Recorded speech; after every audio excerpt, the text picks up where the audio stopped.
අද අපි කතා කරන්න යන්නේ Adobe Photoshop වල තියෙන හදවත කියන්න පුළුවන් ෆීචර් එක ගැන. ඔව් Adobe Photoshop වල තියෙන වැදගත්ම ෆීචර් එක. ලේයර්ස්. ඔයාලට මේ ලේයර්ස් ගැන හොඳ අයිඩියා එකක් තියෙනවා නම් එතනින් එහාට Photoshop ඉගෙන ගන්න එක හරිම සරල දෙයක් වෙනවා. අද මේ පාඩමේදී අපි කතා කරනවා මොකක්ද මේ ලේයර්ස් කියන්නේ, කොහොමද මේ ලේයර්ස් වැඩ කරන්නේ සහ අපිට මොනවද මේ ලේයර්ස් එක කරන්න පුළුවන් කියලා. අපි එන යමු පාඩමට. මේ ලේයර්ස් ගැන හරියට ඉගෙන ගන්න ඔයාලා මුලින්ම Photoshop ටිකකට හිතින් අමතක කරන්න ඕනේ. අමතක කරලා ඔයා හිතන්න ඔයා ගාව තියෙනවා කියලා ට්‍රාන්ස්පේරන්ට් ෂීට් ටිකක්. රයිට්? ඒ ට්‍රාන්ස්පේරන්ට් ෂීට් වල යටම ට්‍රාන්ස්පේරන්ට් ෂීට් එකේ තියෙන බෑග්ග්‍රවුන්ඩ් එක, ඊළඟ ෂීට් එකේ තියෙන ඔයාගේ ටෙක්ස්ට් එක, ඊළඟ ෂීට් එකේ තියෙන ඔයාගේ බොක්සස්ලා දෙන්න. දැන් ඔයා හිතන්න ඔයාට ඒ ටෙක්ස්ට් එක මූව් කරන්න ඕනේ නම් ඔයාලට කරන්න තියෙන ටෙක්ස්ට් එක තියෙන ෂීට් එක ඇල්ලුවා ෂීට් එක මූව් කරා.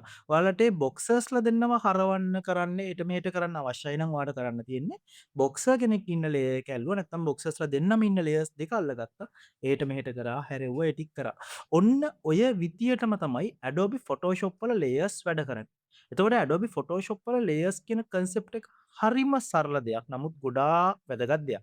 අපි බලමු මේක කොහොමද Photoshop ඇතුළේ වෙන්නේ කියලා. මේ තියෙන්නේ අපි එදා අන්තිමටම හදපු ඩිසයින් එක. අපි නැවැත්තුවේ අපේ ඩිසයින් එක මෙතන.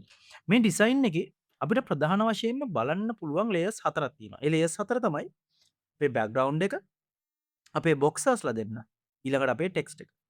රයිට්? එතකොට ඔයා හිතන්න ඔයාට ඔයාගේ ටෙක්ස්ට් එක මූව් කරන්න ඕනි කියලා. ඔයා ටෙක්ස්ට් එක තියෙන ලේයර් ගෲප් එක අල්ලගත්තා. එහෙමත් නැත්නම් ඔයාගේ ටෙක්ස්ට් වෙන වෙනම තියෙනවා ට්‍රාන්ස්පේරන්ට් ෂීට් වල. ඔයා ෂීට් ටික අරගෙන පොඩි සෙලෝ ටේප් එකක් ගහලා තියෙනවා. එතකොට මේ ෂීට් ටික අල්ලගත්තා, මූව් කරා. රයිට්? රොටේට් කරන්න ඕන නම් රොටේට් කරා. ඒ වගේම තමයි ඔයාට බොක්සර් කෙනෙක්ව මූව් කරන්න ඕන නම් ඔයාට තියෙන බොක්සර් ඉන්න ට්‍රාන්ස්පේරන්ට් ෂීට් එක නැත්නම් Photoshop වල ලේයර් එක සිලෙක්ට් කරගත්තා. බොක්සර් මූව් කරා. එහෙමත් නැත්නම් ඔයා හිතන්න ඔයාට ඕන ටෙක්ස්ට් එක උඩට ගන්න. දැන් අපි එනවා Adobe Photoshop වල ලේයර්ස් ගැන තියෙන තවත් එකකට. ඒක තමයි මේ ලේයර් පැනල් එකේ ලේයර්ස් තියෙන විදිය අනුව අපිට පේන විදිය වෙනස් වෙනවා. උඩම තියෙන ලේයර් එක තමයි අපිට උඩින්ම පෙන්වන්නේ. යටම තියෙන ලේයර් එක තමයි අපිට යටින්ම පෙන්වන්නේ. මොකද්ද මං කිව්වේ? ඒ කියන්නේ ඔයා හිතන්න ඔයාගේ ටෙක්ස්ට් එක තියෙන මෙන්න මේ ලේයර් එක ඔයා ලේයර් පැනල් එකේ උඩට අරන් ආවා කියලා. උඩට අරන් ආවහම ඔයාගේ බොක්සර්ස්ලට උඩින් ඔයාගේ ටෙක්ස්ට් එක පේනවා. ඔයා හිතන්නේ ඊළඟට අපි මේ වම් මැද පැත්තේ ඉන්න බොක්සර් ඉන්න ලේයර් එක අපි මෙහෙම උඩට අරගෙන එනවා. right? එතකොට අපේ ඒ බොක්සර්ට පිටිපස්සෙන් ටෙක්ස්ට් එක තියෙන්නේ. නමුත් අපේ අනිත් බොක්සර්ගේ ඉස්සරහෙන් ටෙක්ස්ට් එක තියෙන්නේ. ඔන්න ඔය විදිහට තමයි ලේයර් පැනල් එකේ අපි දාගෙන යන ලේයර්ස් වැඩ කරන්නේ. හරියටම අපේ අර ට්‍රාන්ස්පේරන්ට් ෂීට් වගේ. යටම තියෙන එක යටින්ම පේනවා. උඩම තියෙන එක උඩින්ම පේනවා. යටම තියෙන එක පේන්නේ උඩම තියෙන එකේ හිස් තැන් වලින්. ඔන්න ඔය විදිහට Adobe Photoshop වල ලේයර්ස් තේරුම් ගත්තාම හරිම ලේසියි Adobe Photoshop වල මේ ලේයර්ස් කියන කන්සෙප්ට් එකට යන්න. ඔයාලට මේ ඩිසයින් එක ඉමේජ් එකක් වගේ පේනවා. ඒත් ඇත්තටම මේක තියෙන්නේ ලේයර්ස් වලින් හැදිලා. එතකොට අපි ලේයර්ස් එක්ක වැඩ කරද්දී අපිට කරන්න ප්‍රධාන වශයෙන්ම කරන්න ඕන දේවල් ටිකක් තියෙනවා. ඒක තමයි අලුතෙන් ලේයර් එකක් හදන්න, තියෙන ලේයර් එකක් ඩිලීට් කරන්න, ඩුප්ලිකේට් කරන්න. අපි බලමු කොහොමද මේ දේවල් කරන්නේ කියලා. Adobe Photoshop වල ඔයාලට ලේයර් එකක් හදාගන්න ප්‍රධාන වශයෙන්ම ක්‍රම දෙකක් තියෙනවා. එකක් තමයි ඔයාගේ මේ ලේයර් පැනල් එකේ යට තියෙනවා පොඩි කොටුවක් එක්ක ප්ලස් ලකුණක් තියෙන අයිකන් එකක්. අපි මේකට කියනවා create new layer icon එක කියලා. මේ අයිකන් එක උඩ ක්ලික් කරාම එයා අපිට අලුතෙන් layer එකක් හදලා දෙනවා. අපිට ඒ layer එක උඩට ගිහිල්ලා අපිට ඕන දෙයක් කරන්න පුළුවන්. කරලා මේක separate layer එකක් නිසා අපිට මේක move කරන්න පුළුවන්. මේක separate glass sheet එකක් නිසා අපිට මේක move කරන්න පුළුවන්. ඊළඟ විදිය තමයි අපිට Adobe Photoshop වල පුළුවන් layer එකක් හදාගන්න ෂෝට්කට් කී එකකින්. ඒ ෂෝට්කට් කී එක තමයි Control Shift එහෙමත් නැත්නම් Command Shift N කියන්නේ. අපි Control Shift N Command Shift N එබුවාම අපිට new layer window එක එනවා. මේකේ අරකේ තියෙන වෙනස මේක. අපිට new layer window එක ආවහම අපිට කැමති නමක් දෙන්න පුළුවන්. අපි කියමු brush කියලා නිකමට. right? ඊළඟට අපිට පුළුවන් කැමති color එකක් දෙන්න. අපි මේකට red වගේ color එකක් දාගන්න. මම ඔයාලට කියන්නම් මේවා වැදගත් වෙන්නේ ඇයි කියලා ඉස්සර. right? ඊට පස්සේ අපි මෙතනින් මේක okay කරාම අපිට මෙතන අපේ ලේයර් පැනල් එකේ රතු පාටට ඇහැ උඩ පොඩි කලර් එකක් ඇවිල්ලා බ්‍රෂ් කියන ලේයර් එක එනවා. එතකොට අපි නෝමල් ලේයර් එකක් හැදුවොත් යටින් ගිහිල්ලා අපිට ওই දේවල් වෙන්නේ නැහැ. අපිට ඒ ලේයර් එකට නමක් වැටිලාමයි එන්නේ. අපි අර විදියට හැදුවොත් එහෙම අපිට නමක් දාලා කලර් එකක් දාගන්න පුළුවන්. ඊළඟට අපි ලේයර් එකක් ඩිලීට් කරන්නේ Adobe Photoshop වල ෂෝට්කට් එක තමයි ඩිලීට්. එහෙමත් නැත්නම් බෑක්ස්පේස් තිබුවම ලේයර් එක ඩිලීට් වෙනවා. එහෙම නැත්නම් ඔයාලට පුළුවන් මේ ලේයර් එක ඩ්‍රැග් කරගෙන ඇවිල්ලා අපේ බින් එක උඩින් ඩ්‍රොප් කරන්න. එහෙමත් නැත්නම් ඔයාලට පුළුවන් රයිට් ක්ලික් කරලා ඩිලීට් ලේයර් කරන්න. අපි රයිට් ක්ලික් කරලා ඩිලීට් ලේයර් කරොත් එයා අපෙන් අහනවා ලේයර් එක ඩිලීට් කරන්න ඕනද කියලා. අපි ඔව් කරොත් ඩිලීට් කරනවා. ඊළඟට බ්‍රෂ් කියන ලේයර් එක සිලෙක්ට් කරලා ඔයා ගිහිල්ලා ඔයාගේ බින් එක ක්ලික් කරොත් රයිට් ඩිලීට් ලේයර් කියන අයිකන් එක ක්ලික් කරොත් ඔයාගෙන් ඒත් අහනවා මේක ඩිලීට් කරන්න ඕනද කියලා. ඒතර අපි yes කිව්වහම ඒක අයින් වෙලා යනවා. ඊළඟට තියෙන වැදගත්ම දේ තමයි Photoshop වල ලේයර් එකක් ඩුප්ලිකේට් කරගන්න. ඩුප්ලිකේට් කරනවා කියලා කියන්නේ ඒ තියෙන ලේයර් එකේ කොපි එකක් ගන්න.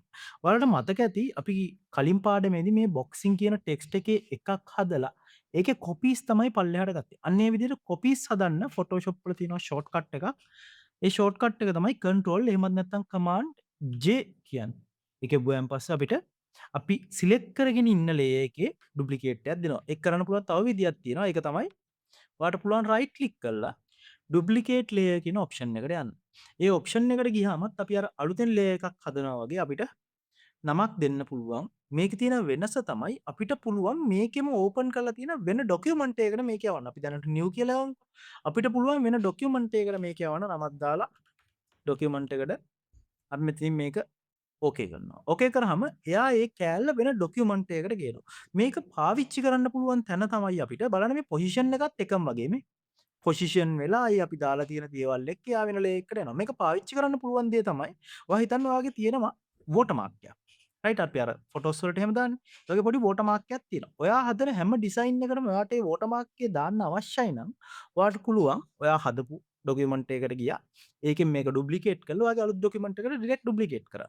ඒ වගේ දේවල් කරන්න පුළුවන්. චුට්ටක් ඇඩ්වාන්ස් වගේ ඇහෙනවා ඇති. එහෙම ඇඩ්වාන්ස් ගතියක් නැහැ. රයිට් ක්ලික් කරා ඩුප්ලිකේට් කරා යන්න ඕන තැනට දැම්මා. ඕකේ කරා. ඔන්න ඔය විදිහට තමයි Adobe Photoshop වල layers duplicate කරන්නේ. Photoshop වල layer panel එකේ ඊළඟට ඔයාලා දැනගෙනම ඉන්න ඕන දේ තමයි කොහොමද මේක ඕගනයිස් කරගන්නේ කියලා. මොකද ඔයා හිතන්න දැන් මේ අපි හදන thumbnail එකේ තියෙන layers 5ක් නේ. එහෙම නෙමෙයි. ඔයා හදනවා ලොකු post එකක්. එහෙම නැත්නම් flyer එකක්. menu එකක්. ඒ වගේ එකකදී layers ගොඩාක් තියෙන්න පුළුවන්. සාමාන්‍ය 100 200 යන වෙලාවලුත් තියෙනවා. එතකොට ඔයාට අවශ්‍ය කරන එක අවශ්‍ය කරන තැනින් හොයාගන්න තියෙන ලේසිම විදිය තමයි මෙන්න මේ ඕගනයිසේෂන් එක. ඔයාට මෙතනින් සිලෙක්ට් කරන්න පුළුවන් තැනක තිබ්බොත් හරි. ඔයාට සිලෙක්ට් කරන්න බැරි තැනකින් තිබ්බොත් ඔයා පින්තූර 3-4ක් දාලා ඒවා බ්ලෙන්ඩ් කරලා තිබ්බොත් ඔයාට කරන්න බෑනේ. එතකොට මතක තියාගන්න Adobe Photoshop වල layers එක්ක වැඩ කරද්දී අපි වැඩ කරගෙන යන ගමන් මේ layers ඕගනයිස් කරගෙන යන්න ඕනේ. මොකද්ද ඕගනයිස් කරනවා කියන්නේ? අපිට මේ layers වලට හරියට නම් දාලා හරියට කලර් කෝඩ් කරලා ගෲප් කරලා ඒ ටික කරගෙන යන්න වෙනවා. Adobe Photoshop පාවිච්චි කරන ප්‍රොෆෙෂනල් කෙනෙක් එක්ක සාමාන්‍යයෙන් Adobe Photoshop පාවිච්චි කරන කෙනෙක්ගේ තියෙන ප්‍රධානම වෙනස තමයි මෙන්න මේ ඕගනයිසේෂන් කියන එක. ඔයාලා මේක හරියට ඕගනයිස් කරගෙන ගියොත් එimhe ඔයාලට කරන්න යන එඩිට්ස් කරන්න හරිම ලේසි. අපි බලමු කොහොමද මේක Photoshop වලදී කරන්නේ කියලා. ඔයාලගේ මෙතන මේ තියෙන ලේයර් එක ඕනම ලේයර් එකක් ඔයාලට රීනේම් කරන්න අවශ්‍ය නමක් දාන්න ඕන නම් ඔයගලන්ට කරන්න තියෙන්නේ මේ ලේයර් එකේ නම තියෙන තැන උඩ ගිහිල්ලා ඩබල් ක්ලික් කරලා ඔයාලට කැමති නමක් දාන්න. අපි දාමු මෙයාට left boxer. right? ඊට පස්සේ මේ තියෙන්නේ අපි ටෙක්ස්ට් එක තිබ්බ තැනට ගමු ආපහු. මේ තියෙන්නේ අපේ boxing කියන ටෙක්ස්ට් එක. txt.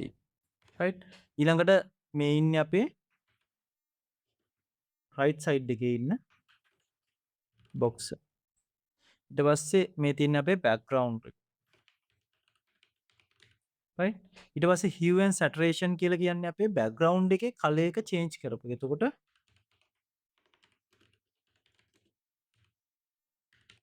දැක්කනේ මහ ලොකු වෙලාවක් යන එකකුත් නේ මගේ ස්පෙලිංස් උත් වැරදි.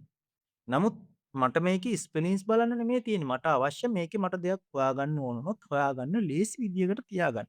අන්න ඒක නිසා ඔයාලා කිසිම වෙලාවක හිතන්න එපා මට මේක බෑ මම මේකට මොකද්ද ගහන්නේ එහෙම නෙමෙයි. ඔයාට මතක හිටින විදියට ඔයා ගහන්න. මොකද බලන කෙනෙක්ට ඔයාගේ ඩිසයින් එකේ ඔයාගේ ලේයර් එකේ නම පේන්නේ නෑනේ. ඒක ඔයාටයි පේන්නේ. ඔයාට හොයාගන්නයි ලේසි වෙනවා. සිංග්ලිෂ් වලින් වුණත් අවුලක් නෑ. Tamanට ගැලපෙන විදියට ඒක රීනේම් කරගන්න. හේතුව තමයි ඔයා හිතන්න. දැන් මම මේකේ ලේයර්ස් 100ක් විතර දාගෙන තියෙනවා. මට දැන් මෙතන මේ බොක්සින් ටෙක්ස්ට් කියනකොට තව පින්තූරය එහෙම වැටලා මට ඒක ක්ලික් කරගන්නත් බෑ. මට ඕනේ ඒක හොයාගන්න.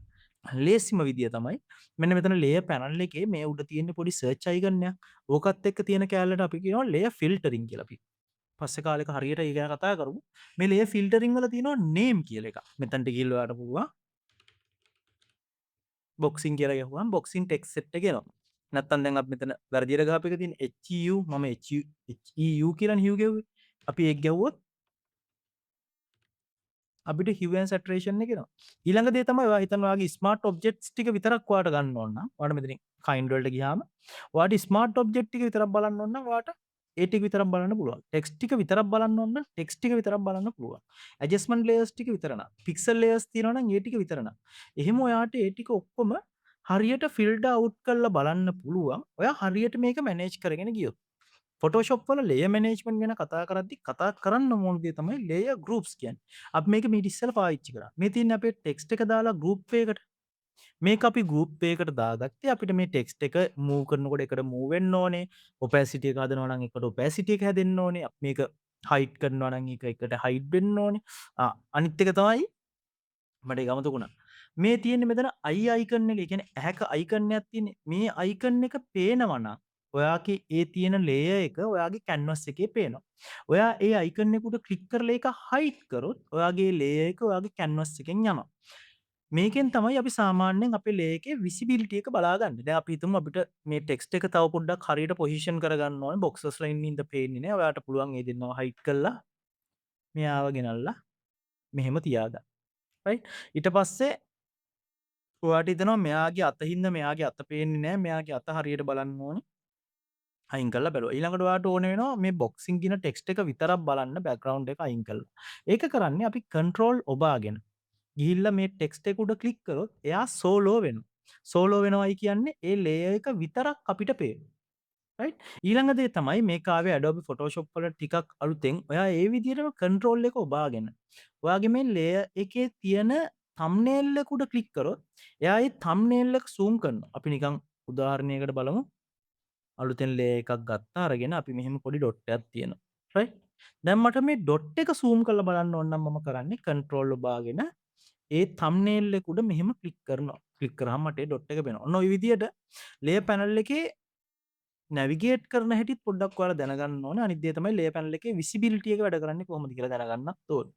මෙතන මේ ෆිල් ඔපැසිටි කියලා දෙකක් තියෙනවා. මේ දෙක ගැන අපි චුට්ටක් ඉස්සරහදී කතා කරමු.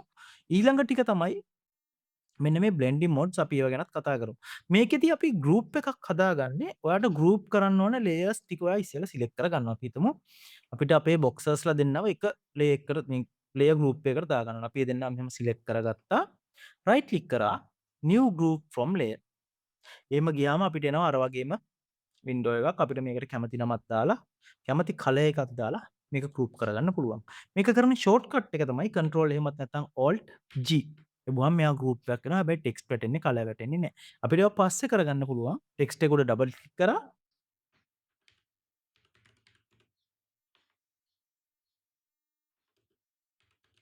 ඉමේජ් කියලා දාගත්තා. ඊළඟට ඔයාලා මේකට කලර් එකක් දාන්න ඕන නම් ඔයාලට පුළුවන් මෙතනින් රයිට් ක්ලික් කරලා කලර් කියන උඩට ගිහිල්ලත් මෙතනින් කැමති කලර් එකක් දාගන්න.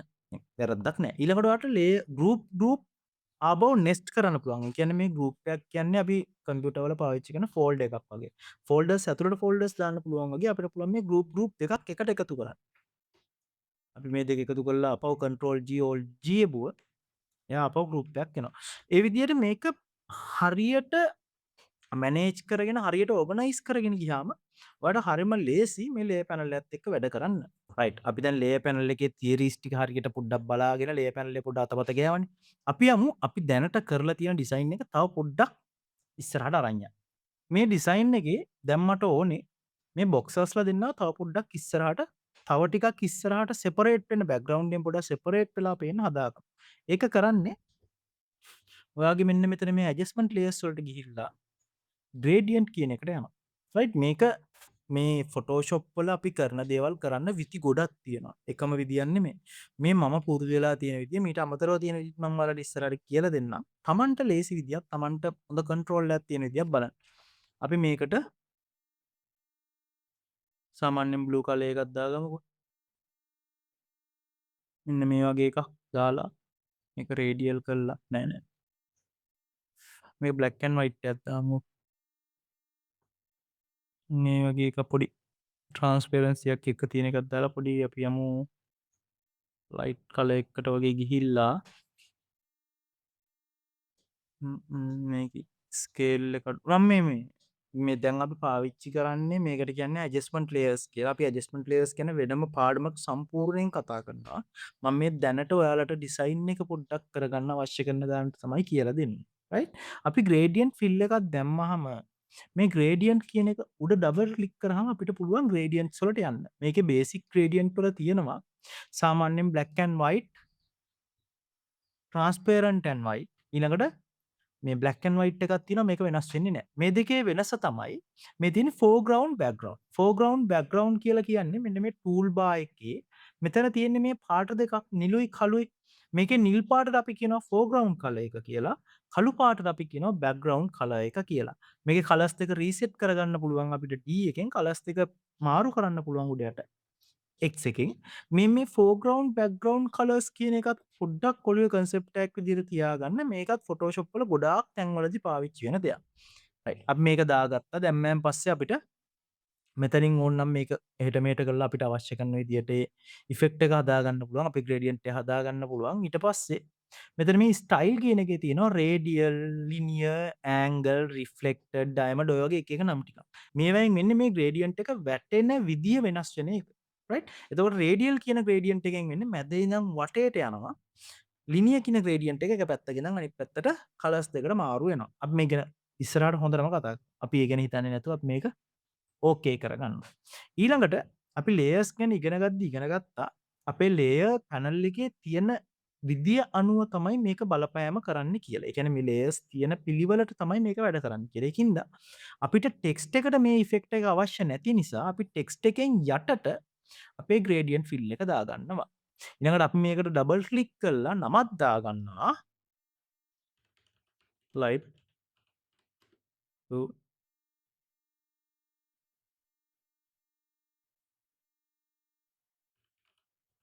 highlight වගේ මොකක් හරි Tamanට ගැලපෙන නමක් දාගන්න.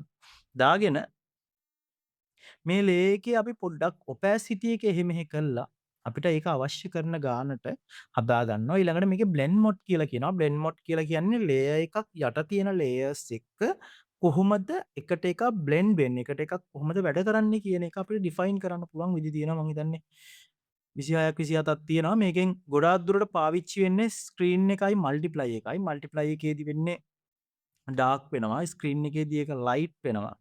ඕවර්ලේ එකේදී සාමාන්‍යයෙන් කොන්ට්‍රාස්ට් එක වැඩි වෙනවා. ඒ ටික මතක තියාගන්න. කලර් කියන එකේදී සාමාන්‍යයෙන් කලර් එක වැටෙනවා.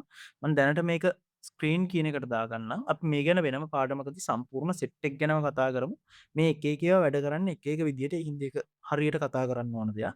මෙහෙම දාගත්තාම මට පේනවා මේ දෙන පොඩ්ඩක් තව ටිකක් පොප් වෙලා තියෙන. අපිට ඕන නම් මේකේ ස්කේල් එක පොඩ්ඩක් වැඩි කරලා මේකේ ඉෆෙක්ට් වෙන ප්‍රමාණය තව චුට්ටක් වැඩි කරා නම් මේ දෙනවා තව ටිකක් හොඳට පේන මට්ටමට ගේන්න පුළුවන්.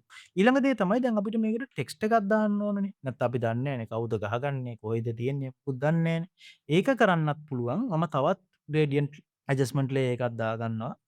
මෙතනින් ගියා gradient මේක ඇතුළට ගිහිල්ලා මේ blue color එක වෙනුවට මම කියනවා මට black color එකෙන් දෙන්න කියලා. right. ඊළඟට ඔයාට මෙන්න මේ gradient fill කියන වින්ඩෝ එක ඕපන් වෙලා තියෙනවා නම් ඔයාට පුළුවන් ඔයාගේ gradient එක වෙනස් කරන්න. එහෙම මෙහෙ කරන්න. right මෙහෙම එහෙ මෙහෙ කරන්න පුළුවන්. එතකොට ඔයාට මේක ඔයාට අවශ්‍ය කරන ගානට පොඩ්ඩක් කොහම හදාගෙන අපිට පුළුවන් මේක ඕකේ කරන්න. නමුත් මට මේ gradient එක දාන්න ඕනේ මගේ boxes ලගෙනුත් උඩට. මොකද මට ඒගොල්ලන්ව ඇහිලා තමයි text එක එන්න ඕනේ. එතකොට අපි මේ layer එක අරගෙන එනවා උඩට. මේකට අපි දාගමු නමක්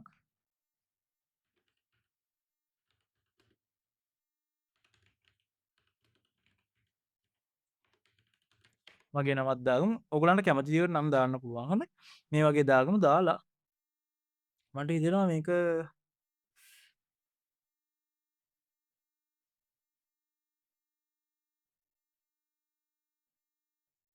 තව පොඩ්ඩක් ග්‍රේඩියන්ට් එකකින් අපි මෙයාගේ කලිසමත් වැයෙන ගානට ගමුනේ.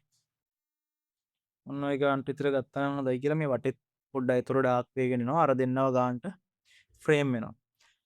රයිට්. ඊළඟට අපිට ඕන නම් මෙතන ඉඳන් මේකට ටෙක්ස්ට් ටික දාගෙන ඒ ටික කරගෙන යන්න පුළුවන්. අපි ඊළඟ පාඩමේදී ටෙක්ස්ට් ටූල් එක ගැනයි, يعني අපේ ටයිප් ටූල් එක ගැන පොඩ්ඩක් ඉගෙනගෙනම මේකට දාන්න තියෙන ටෙක්ස්ට් ටික දාලා මේ ඩිසයින් එක අපි ඉවර කරමු. අද අපි Photoshop වල තියෙන වැදගත්ම ෆීචර් එකක් ඉගෙන ගත්තා. ඒ තමයි ලේයර්ස්. එතකොට අපි අද ඉගෙන ගත්තා කොහොමද අලුතෙන් ලේයර් එකක් හදන්නේ, කොහොමද ලේයර්ස් එක්ක වැඩ කරන්නේ, කොහොමද මේක ඕගනයිස් කරගන්නේ, මේ ටික ගැන අපි ඉගෙන ගත්තා. එතකොට අද ඔයාලට කරන්න තියෙන ගෙදර වැඩේ තමයි ඉස්සෙල්ලම ඔයාලගේ අපි මේ හදාගෙන යන ෆයිල් එක ඕපන් කරලා මේකේ තියෙන ලේයර්ස් ටික හරියට ඕගනයිස් කරගන්න. ඕගනයිස් කරලා ඒ ලේයර් පැනල් එකේ ස්ක්‍රීන්ෂොට් එකක් අරගෙන ඒක දාන්න අපේ ගෲප් එකට. ඊළඟ දේ තමයි අපි ඊළඟ පාඩමෙන් අපේ මේ ඩිසයින් එක ඉවර කරන්නේ. මේ ඩිසයින් එක ඉවර කරනකොට ඔයාලා ඔලුවට අයිඩියා එකක් අරන් එන්න. මේ ඩිසයින් එක කොහොමද ඔයාලගේ ඩිසයින් එකක් කරගන්නේ කියලා ඔයාලා. අපි එහෙනම් ඊළඟ ලෙසන් එකකින් හම්බෙමු.